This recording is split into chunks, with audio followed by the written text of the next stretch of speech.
ఈ క్రింది స్టేట్మెంట్లలో పరిశీలించి సరైన దానిని గుర్తించుము. ఇక ఈ క్రింది స్టేట్మెంట్లను పరిశీలించి సరైన దానిని గుర్తించండి అంటున్నాడు. రేపు రాబోతున్నటువంటి అన్ని పోటీ పరీక్షలలో డైరెక్ట్ బిట్లు అడిగే రోజులు ఉండవు. ఇలా స్టేట్మెంట్లు తర్వాత వాటికి సంబంధించినటువంటి మ్యాథ్స్ ఆఫ్ ఫాలోయింగ్స్ ఇలాంటి క్వశ్చన్స్ ఎక్కువ ఉంటాయి. కాబట్టి ఇక్కడ అడిగిన క్వశ్చన్ ఏంటంటే ఈ క్రింది స్టేట్మెంట్ పరిశీలించి సరైన దాన్ని గుర్తించండి అంటున్నాడు. మరి దాంట్లో ముందు సరైనది ఏంటో చూద్దాం. మంత్రులందరూ సమిష్టిగా లోక్సభకు బాధ్యత వహిస్తారు. రైట్, మంత్రులందరూ సమిష్టిగా లోక్సభకు బాధ్యత వహిస్తారని ఆల్రెడీ భారత రాజ్యాంగంలో 75 క్లాస్ 3 ఆర్టికల్లో పేర్కొన్నారు. ఆల్రెడీ 75 క్లాస్ 3 ఆర్టికల్లో మంత్రులందరూ సమిష్టిగా లోక్సభకు బాధ్యత వహిస్తారు. మంత్రులు అంటే అక్కడ ఇంక్లూడింగ్ ప్రధానమంత్రి కూడా వస్తాడు. మంత్రులందరూ లోక్సభకు సమిష్టిగా బాధ్యత వహిస్తారు.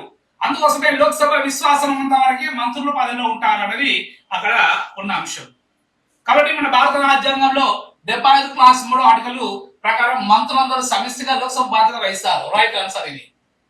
నెక్స్ట్, మంత్రులందరూ వ్యక్తిగతంగా రాష్ట్రపతికి బాధ్యత వహిస్తారు. మంత్రులందరూ వ్యక్తిగతంగా రాష్ట్రపతి బాధ్యత వహించాలని భారత రాజ్యాంగంలోని ఆర్టికల్ 75 క్లాస్ 2 ఆర్టికల్ పేర్కొంటుంది. అందుకోసమే లోక్సభ కూడా రాష్ట్రపతి విశ్వాసం ఉన్నంత, మంత్రులందరూ కూడా రాష్ట్రపతి విశ్వాసం ఉన్నంత వరకు ఉంటారు.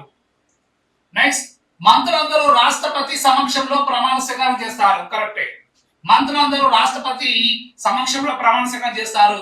మంత్రుల చేత ప్రమాణ స్వీకారం చేయించేది రాష్ట్రపతి. 75 క్లాస్ 4 ఆర్టికల్ ప్రకారము మంత్రులు రాష్ట్రపతి సమక్షంలో ప్రమాణ స్వీకారం చేస్తారు. ఇది కూడా స్టేట్మెంట్ కరెక్టే, 3 స్టేట్మెంట్లు కరెక్టే. నెక్స్ట్, మంత్రి మండలి రాష్ట్రపతి నియమిస్తాడు. మంత్రి మండలి రాష్ట్రపతి నియమిస్తాడు అని తెలుపు ఆర్టికల్ ఏమంటే 75 క్లాస్ 1. రైట్ అండి. ఇక్కడ ఇచ్చినటువంటి స్టేట్మెంట్లు కూడా అన్ని సరైనవే ఉన్నాయి. కాబట్టి అక్కడ ఏమన్నాడు, ఈ కింది స్టేట్మెంట్లు పరిశీలించి సరైన దానిని గుర్తించండి అన్నాడు. ఇవన్నీ కూడా సరైన స్టేట్మెంట్లు.